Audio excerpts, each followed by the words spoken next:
Compañeros, la democracia planteada como una abstracción carece de sentido. La democracia es sólo una forma de gobierno del Estado burgués. No tiene bondades inherentes. No es tampoco una categoría abstracta colocada por encima del tiempo. Cuando el proletariado se disuelva en la sociedad productora y libre, cuando las clases dejen de existir, no tendremos para qué preocuparnos de la democracia burguesa. Esta será una antigualla. Pero tampoco la democracia es una abstracción que se la puede enunciar alegremente. La democracia siempre tiene un contenido de clase. O es democracia burguesa, la única que ahora podemos conocer, o es una democracia proletaria que vendrá después de que la clase obrera se transforme en clase gobernante. Y para eso, primero habrá que conquistar el poder político. Y para esta conquista no sirven para nada los métodos democráticos. ¿Qué es, pues, la democracia burguesa? ¿Por qué los hombres de Bolivia tienen que volcar su preocupación alrededor de esta forma de Estado burgués?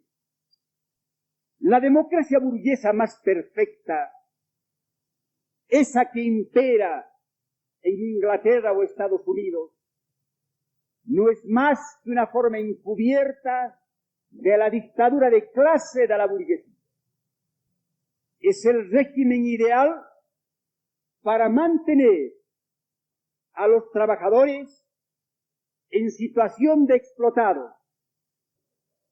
Esta democracia burguesa supone la estructuración de los poderes del Estado en base del sufragio universal, porque una ficción jurídica de la burguesía considera que la soberanía radica en el pueblo y que esta soberanía, representada en el legislativo, puede estructurar democráticamente el Estado. En la base de esta estructuración se encuentra el voto popular, con la fórmula que dice: todos los hombres son iguales ante la mesa de elecciones. Un ciudadano igual un voto. Es simplemente una ficción, porque la votación más libre, aquella en la que no se compran los votos, aquella en la que no se cambian las papeletas, aquella en la que no hay presiones visibles, no es más que una hechura de los dueños de la economía, es decir, de los medios de producción. Estos potencian su capacidad de voto, manejan miles y miles de ciudadanos dóciles, y los obreros, los peones, apenas si pueden disponer de su propia papeleta.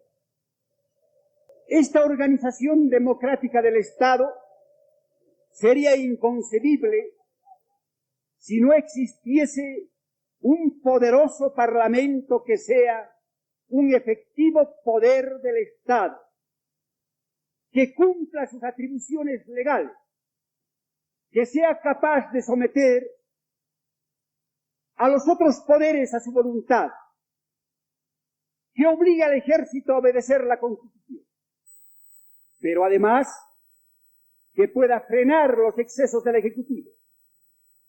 La democracia sería inconcebible si el Parlamento no fuera el ámbito en el cual se efectivizase la alternabilidad en el poder. Me explico. Cada capa de la clase dominante, colocada ocasionalmente en oposición parlamentaria, debe tener la perspectiva y la esperanza de convertirse mañana en gobierno. Esa es la alternabilidad. Cuando el Partido Demócrata en Estados Unidos es oposición parlamentaria, puede hacer campaña electoral 4 años usando esa tribuna para luego ganar las elecciones. En este país, la papeleta electoral permite el juego democrático, la alternabilidad en el poder. Entonces la espada de los generales no sale de sus vainas. No es preciso el golpe de Estado, es suficiente el manipuleo de la papeleta electoral. ¿De dónde ha venido el régimen democrático? ¿Cuál es la raíz de la existencia del Estado democrático? La democracia es una invención y una imposición de la burguesía para servir sus intereses, no para libertar a los explotados. Es consecuencia del desarrollo del propio capitalismo. El capitalismo librecambista, al desarrollarse, ha precisado estructurar este Estado democrático para desarrollar el régimen capitalista, para asegurar la legal explotación de los obreros, para garantizar las ganancias patronales, para poner orden a una economía basada en el objetivo de la ganancia, para imponer una estabilidad social, política y legal, que es el cuadro en el cual pueden realizarse con comodidad las inversiones del capitalismo. En resumen, la democracia burguesa constituye el marco adecuado para el desarrollo de la sociedad capitalista.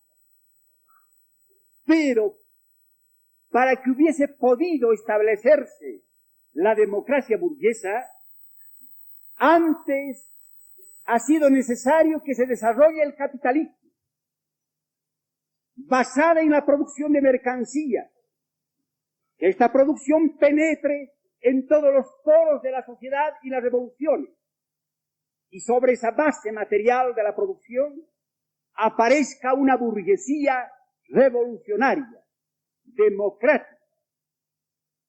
El capitalismo es acumulación de riqueza y la formación de una clase media auxiliar de este proceso de la producción capitalista.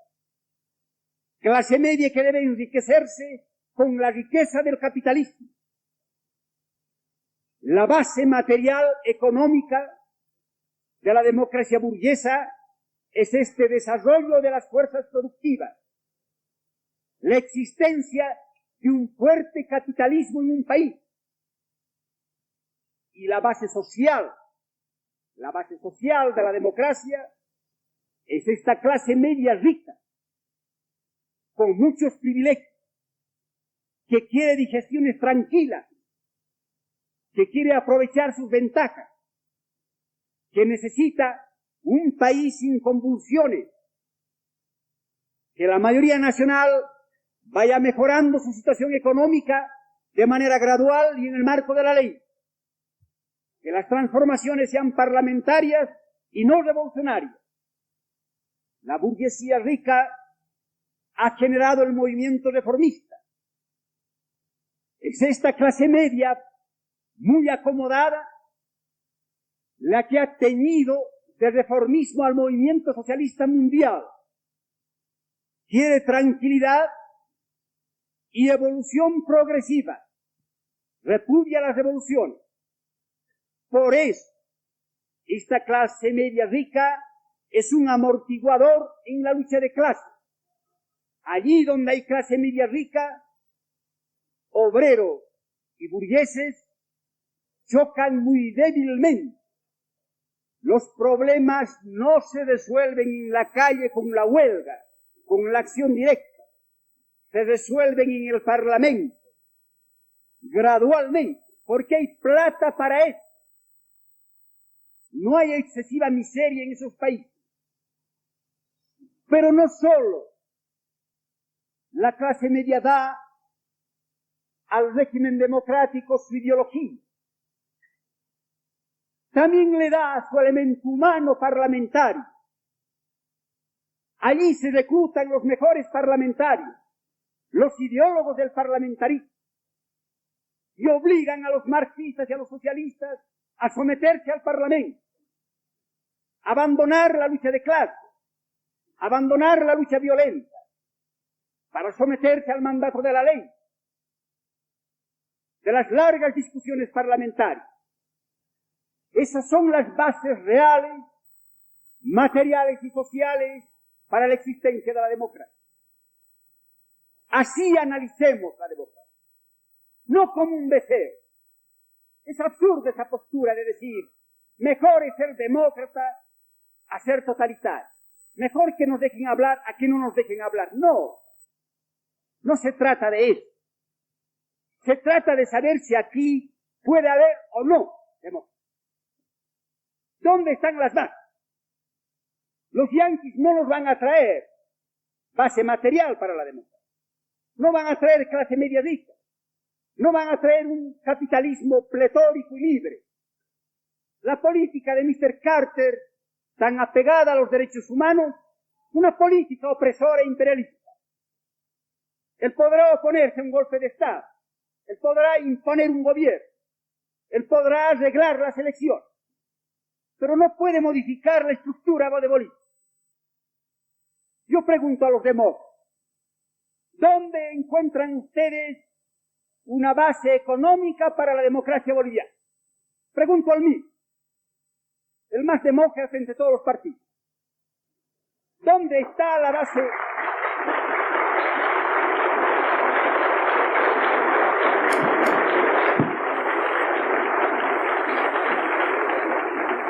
¿Dónde está el capitalismo boliviano que pueda permitir una estructuración democrática del Estado? ¿Dónde está la clase media rica, interesada en la democracia?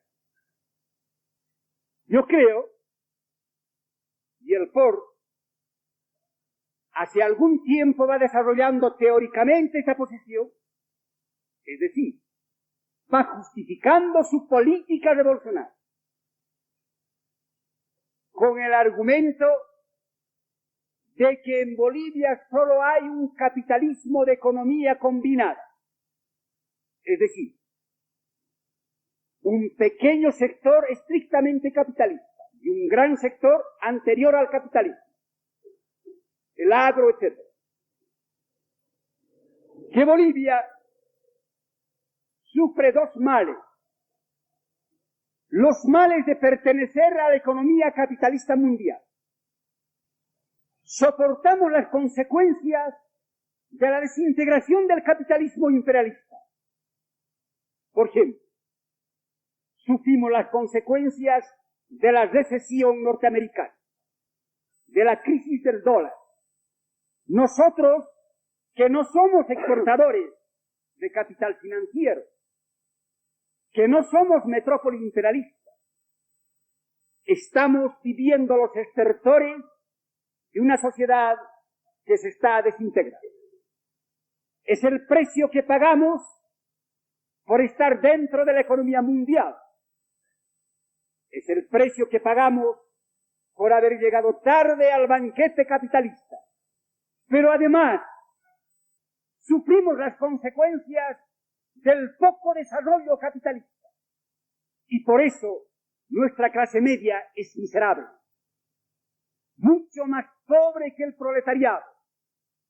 Los profesores de escuelas y colegios ganan menos que un obrero minero fabril. ¿Cómo en este país la clase media puede ser soporte del parlamentarismo? No. Es pólvora explosiva en la lucha de clase. Da virulencia a la lucha de clase. Es el aliado natural del proletariado que busca destruir la sociedad capitalista. Cuando hay esta extrema agudeza de la lucha de clase, no hay margen para el desarrollo democrático. No puede desarrollarse el Parlamento. Y no puede haber voto libre, en el sentido burgués. Aquí el voto se compra, el voto se cotiza y el resultado del sufragio se falsifica. Todos los frentes, todos los candidatos son falsificadores de las elecciones.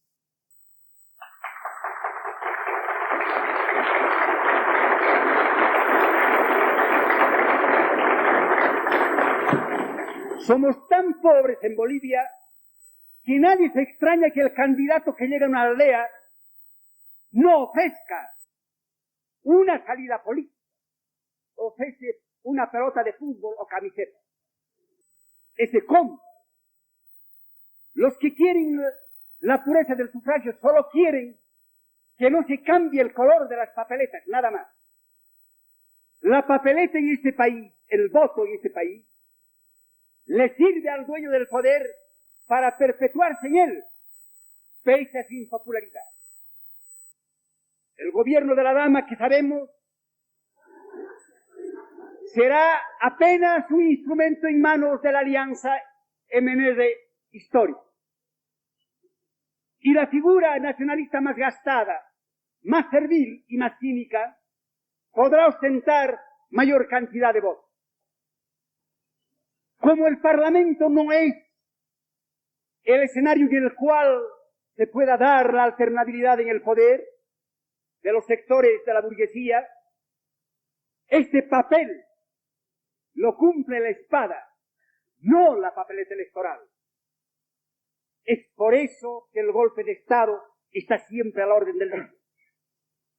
Los burgueses opositores solo pueden ser gobierno si conquistan la venia de los generales. Pero en este país no hay más poder, no hay más poder que el ejército. El Parlamento no cuenta para nada, al extremo que ni siquiera puede criticar al ejército. No puede enjuiciar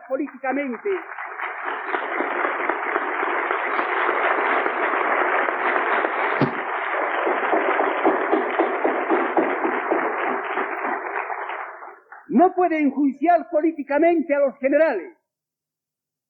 No puede decir dónde está la esencia del gorilismo militar. No puede explicar el rol y el destino del ejército boliviano, porque tiene miedo. Esos parlamentarios serían arrojados a puntapiés del legislativo. En la anterior elección, algún candidato ha ganado muchos votos, prometiendo llevar a Banzer a la cárcel. Ahí está el resultado. Ni siquiera el Parlamento ha tenido el valor de decir que hay indicios para que ese general sea enjuiciado por la Corte Suprema. Ya no se trata de que el Parlamento tiene el chaleco de fuerza de la Constitución, que es la ley de la burguesía, sino que ni siquiera en el marco de esa Constitución puede cumplir su función básica de controlar la vida política boliviana. Y no hay democracia sin parlamento. La democracia no ha nacido en Bolivia, ni va a nacer, porque no tiene basamento. El gran problema en el país no es luchar por la ficción democrática. Esa es una forma demagógica en que plantea el problema la burguesía, porque saca ventaja de la promesa democrática. Obliga a los obreros a trabajar más bajo la promesa de darles el derecho de salir en manifestación. Les obliga a apretarse los cinturones para tener el derecho de votar. Esta es una democracia de los hambrientos. Y hay del hambriento que prefiera la papeleta electoral a romper sus cadenas. Ese jamás podrá libertarse. La democracia en Bolivia es un prejuicio, y un prejuicio burgués.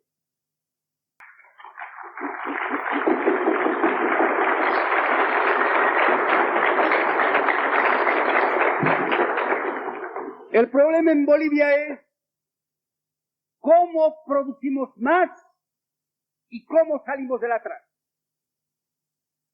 No podemos estar discutiendo bizantinamente si el Parlamento puede o no puede distribuirse en buena forma el presupuesto. porque el presupuesto es miserable, no abastece para cubrir las necesidades elementales de la mayoría del país, de los 2/3 de campesinos. La producción boliviana, su presupuesto, ni los empréstitos internacionales pueden permitir que se atienda la salud, la educación y la vivienda de los campesinos. Y mientras esto no se solucione, Bolivia no será un país civilizado. Será un país en la barbarie, en la ignorancia y en la muerte. ¿Y cómo desarrollar? ¿Cómo crear más volumen productivo? ¿Cómo crear algo para distribuir? Si se desencadenan las fuerzas productivas de la propiedad privada burguesa y de la pequeña parcela en el agro. ¿Y quién va a ser? ¿Qué demócrata va a ser? Los componentes de la alianza MNR, esos sirvientes del imperialismo, esos cómplices del gorilismo boliviano, o acaso el derechista Hernán Siles, acompañado por estalinistas y miristas.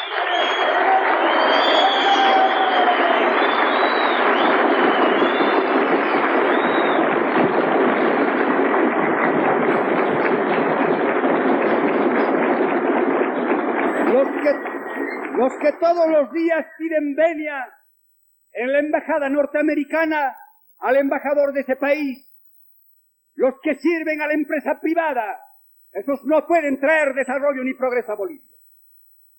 ¿O acaso los socialistas que están postrados ante los grandes empresarios? ¿O acaso los socialistas que son agentes de la burguesía?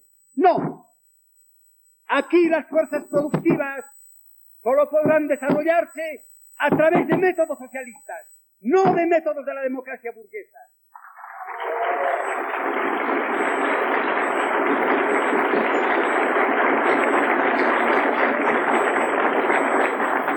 Cuando la clase obrera sea dirección de todo el país, cuando la clase obrera sea dictadura apoyada en las organizaciones de masas, entonces sí, nacionalizados los medios de producción, planificada la economía, este país podrá dar un salto en el desarrollo, podrá apropiarse de las conquistas de la civilización humana.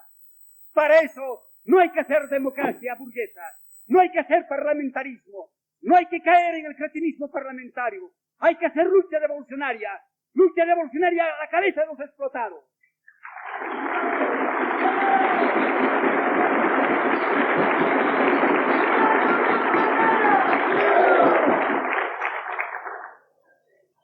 Y la situación política presente. Toda situación política está señalada, marcada a fuego por la actitud que asumen los explotados. Obreros y campesinos el año 78 y 79 estuvieron en el campo burgués, cometieron un grave error, pagaron su precio por la lucha de las garantías democráticas. Ahora están de retorno. Están en su eje tradicional, están en las calles, protagonizando las huelgas, imponiendo sus reivindicaciones, arrancando con su heroísmo, palmo a palmo, sus conquistas. Esto define la situación política boliviana. Las masas bolivianas han dado la espalda al parlamentarismo. La indiferencia que ustedes observan y de la que son protagonistas. ¿Cómo ven desfilar la comparsa del carnaval electoral? ¿Cómo repudian la proliferación de los partidos políticos y de los candidatos? ¿Cómo de antemano desconfían del resultado de las elecciones? Esa es una actitud francamente antiparlamentaria, que puede ser positiva o negativa, según cómo se plantea el problema. Y los revolucionarios no tenemos derecho a ignorar la situación en que se encuentran los explotados. Y debemos decir con toda claridad, si estos explotados van a la derecha, nosotros nos quedamos solos. Si los explotados, como ahora, atinadamente van por su propio camino quieren encontrar una salida revolucionaria, ahí debemos estar para orientar. El repudio al parlamentarismo debe adquirir un claro concepto revolucionario, una clara perspectiva para el porvenir, para mañana. Debemos aprovechar la campaña electoral para movilizar a todos los hombres de Bolivia detrás de su propia bandera, de la bandera revolucionaria. El repudio a las elecciones debe ser la adhesión al programa revolucionario.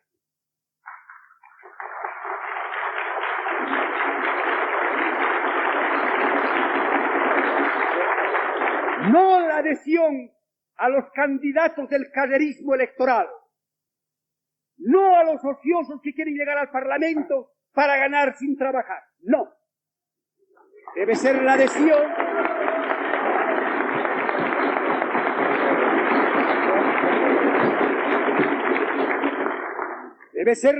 a la clara perspectiva de la revolución proletaria, a la clara perspectiva de la dictadura del proletariado, apoyada en las organizaciones de masa.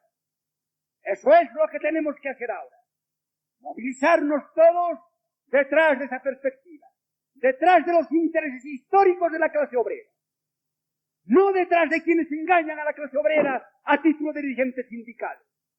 No de quienes sirven a la burguesía abusando de su condición de caudillos y de amos de los sindicatos. No. Debemos arrancar de la entraña de la heroica clase obrera su perspectiva revolucionaria y darle un claro contenido político. Para eso deben servir las elecciones. No para ganar un puesto en el Parlamento, sino un puesto claro en la revolución.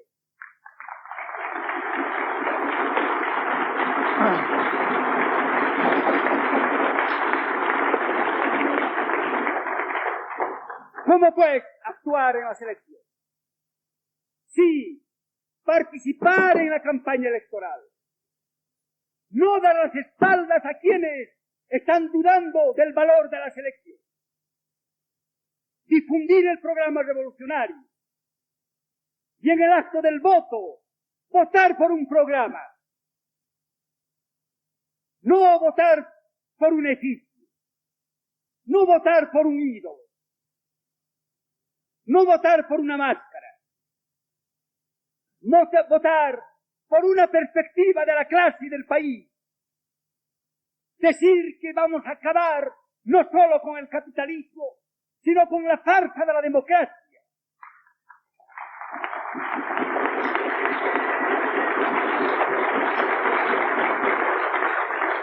Y daremos a los explotados la posibilidad de que mañana,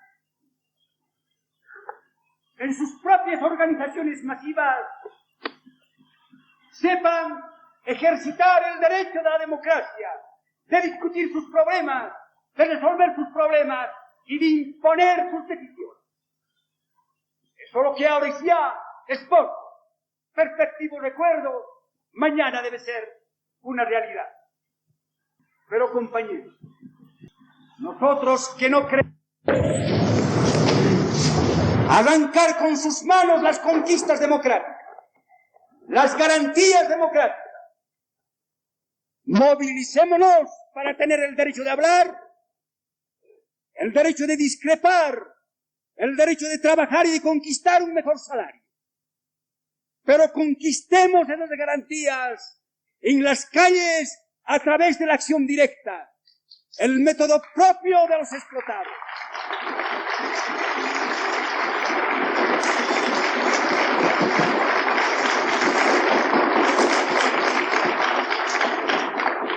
En fin, para concluir todo lo que tengo expuesto, diré que estoy animado de un gran optimismo, porque de las cenizas de la vieja izquierda traidora y entregada a la burguesía surgirá la nueva dirección revolucionaria.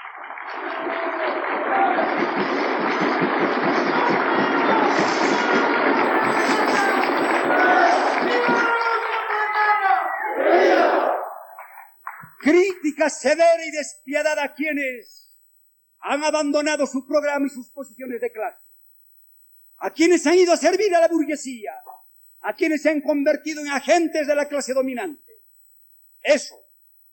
Esos acabarán en la trampa burguesa, acabarán en el parlamentarismo, y de las cenizas de esa vieja izquierda resurgirá la nueva dirección revolucionaria, esta que pregona la victoria de la revolución proletaria.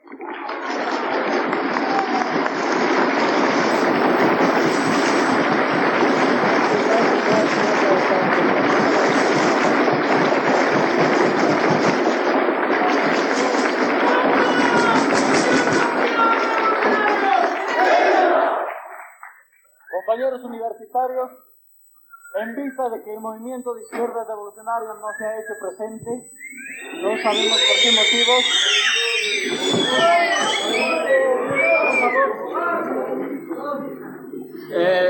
Decía que lamentamos mucho, nosotros hemos querido hacer una reivindicación. Saben que a partir de mayo del año 65, época en la que el general Barrientos arremete contra la dirección de la Central Obrera, expulsa del país a su secretario ejecutivo, sigue una cadena de masacres. Sucesivamente las minas son ocupadas por las tropas del ejército, son diezmadas, su dirección es perseguida y los campamentos se someten al control militar. El ejército en ese momento tenía la misión de desarmar a las masas. Los obreros desde el año 52, después que aplastaron al ejército, lograron armarse a costa del ejército. Los trabajadores bolivianos solucionaron el problema del armamento de una manera práctica. Abrieron los arsenales de los cuarteles y los trasladaron a los sindicatos. Las milicias obreras y campesinas eran las únicas entidades con armas. Un Estado burgués no puede existir sin ejército, porque carecería de fuerza compulsiva. ¿Cómo impondría el respeto de la ley burguesa?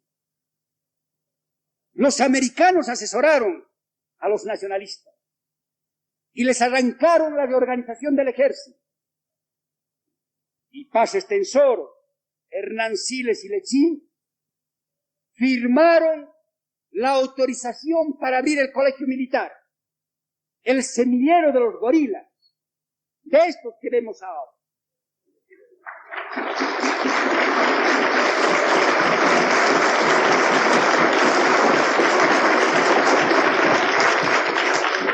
Instintivamente los obreros resistieron, no quisieron entregar las armas. Fracasaban las grandes campañas con premios para recolectar fusiles y ametralladoras. Es por eso que Barrientos, después de que fracasa el Comando Revolucionario del Pueblo y no puede prestarle apoyo, Barrientos usa la violencia para doblegar al movimiento obrero y para desarmar. En este plan de destruir físicamente a las organizaciones populares y obreras y revolucionarias, contando con el apoyo de un sector de la clase media, incluso de sectores universitarios, es que el fascismo va implantando su pezuña en los centros de trabajo. Pero este proletariado, que al día siguiente del golpe de noviembre del 64 repudió a Barrientos como gorila derechista, más derechista que Paz, fue incorporándose una vez y otra vez en la lucha, defendiendo sus derechos elementales, defendiendo a sus sindicatos. Y también una y otra vez el gorilismo fue aplastando al movimiento obrero. En uno de estos episodios de la lucha es cuando se produce la masacre de San Juan. Los obreros del siglo XX, cuando rendían culto a la Pachamama siguiendo su vieja tradición. Este proletariado tan politizado, tan perspicaz, sin embargo atrapado en las redes de la tradición y la superstición. Es uno de los grandes rasgos del carácter contradictorio de nuestra clase obrera. Y estos obreros que rendían homenaje a la Pachamama fueron sorprendidos en ese instante.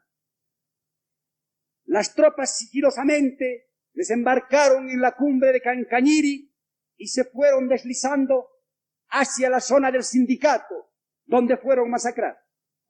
La resistencia elemental no pudo vencer, como no puede vencer a un ejército regularmente organizado.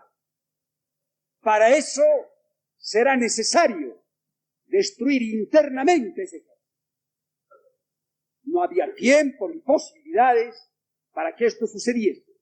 Y se consumó la masacre y la sañuda persecución. Militantes políticos, activistas sindicales, tuvieron que refugiarse en los socavones para luego ganar la seguridad del exilio, del destierro, y a veces caer en la cárcel. Un baño de sangre en la larga historia de la clase que recorre el camino de la derrota y de la masacre en su empeño de adquirir conciencia y estructurarse como dirección política. San Juan es solo un episodio en esta lucha. Hay que observarla en esta perspectiva. No es la derrota definitiva, pero tampoco es la victoria. Es simplemente la derrota parcial de una clase que todavía no se ha incorporado firmemente en sus propias extremidades. Una clase que todavía no ha conquistado el porvenir. Los errores, las lecciones de San Juan, ¿dónde hay que encontrarlas? En la quiebra de esta izquierda traidora, en la quiebra de la burocracia sindical que creía ganar la confianza de Barrientos pactando con él, en la falta de claridad ideológica de esa izquierda, en su servilismo a la burguesía y al imperialismo. Ellos son en gran medida los causantes para que en Bolivia de tarde en tarde se precipiten las masacres, para que la clase obrera sea desangrada, para arrancar de Cuac futuro San Juan, futuras masacres, un solo camino y una sola premisa: organizar políticamente a la clase obrera para que sea capaz de convertirse en clase gobernante.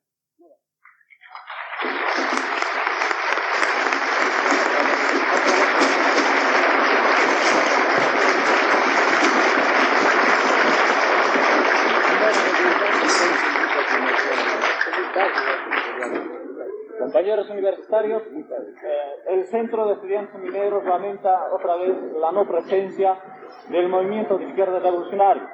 Dicho esto, vamos a dar paso a las preguntas que quieran hacerle al compañero Guillermo Lora. Sigue la tienda.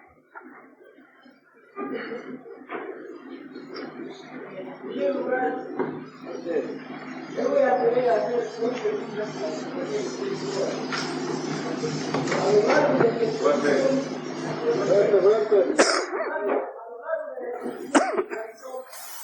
he notado tres puntos muy importantes, con los cuales refleja la actitud de los partidos políticos en una área a la cual debe realmente aliarse la clase obrera y todo el pueblo esperado. Y una de ellas es la siguiente: si bien la democracia burguesa no es viable en Bolivia, el parlamentarismo mencionado no tiene razón de existir, y solo las reivindicaciones de la clase trabajadora en su conjunto serán solucionados cuando la clase obrera se convierta en dirección. Cuando la clase obrera llegue al poder, realmente estamos hablando de esperar, y no mencionó cómo va a llegar la clase obrera al poder. quisiera que me mencione es cómo la clase obrera va a llegar al poder, va a ser gobierno, va a poder establecer la dictadura proletaria y va a solucionar las grandes crisis económicas, sociales y políticas del pueblo de Bolivia. ¿Y cómo va a poder frenar al gran aparato burgués apoyado en el ejército? La clase obrera. ¿Y cómo prácticamente se va a tomar ese gobierno? ¿Cómo se va a garantizar un proceso revolucionario? Además, ¿cómo se va a destruir al ejército? ¿Cómo se va a hacer la revolución proletaria si el proletariado no está unido? No existe el partido obrero, no existe el partido de la clase obrera. Esa pregunta yo quisiera presentar al compañero. Sí,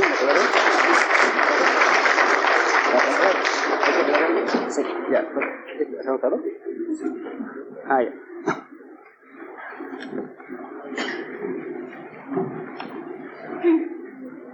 El compañero bien podría recordar un poco la historia boliviana.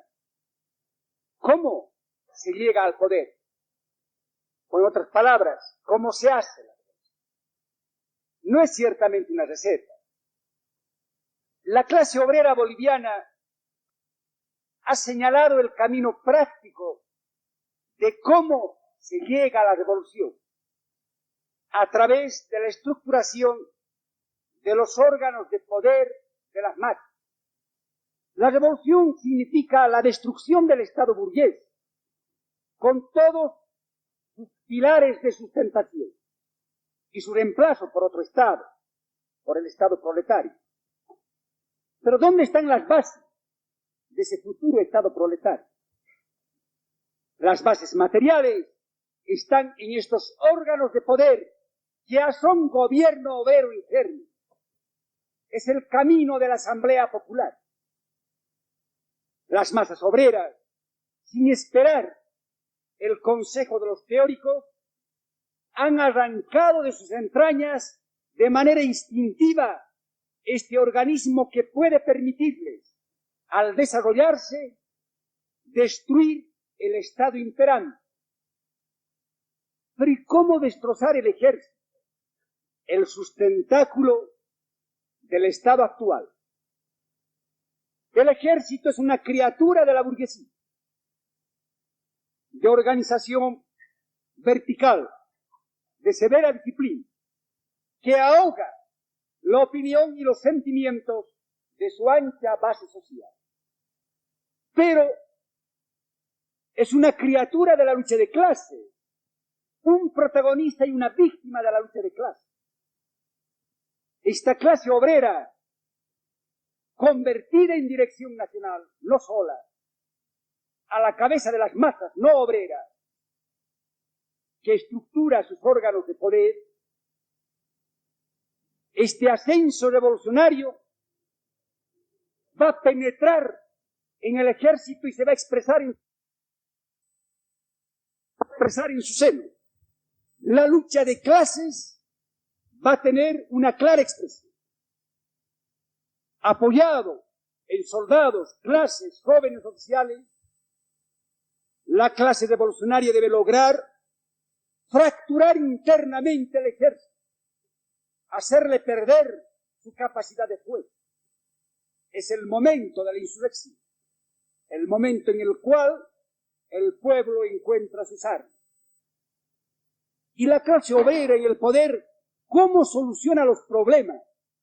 ¿Y cómo ven?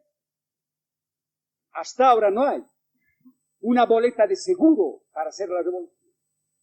Puede fracasar, puede ser aplastada por el imperialismo. Y para triunfar, dolorosamente, tendrá que apoyarse en el movimiento revolucionario internacional. Que lo que decimos ahora es promesa del futuro, pero no solo es promesa del futuro, debe ser producto de la acción presente, debe ser el resultado de lo que hagamos ahora, y no ir por el fácil camino de decir, bueno, como la revolución es cosa del futuro, ahora nosotros seremos parlamentaristas para sacar una pequeña ventaja. No.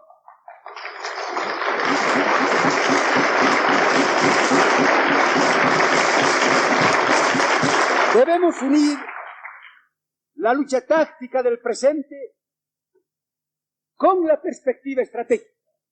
Ese es el secreto de la política revolucionaria.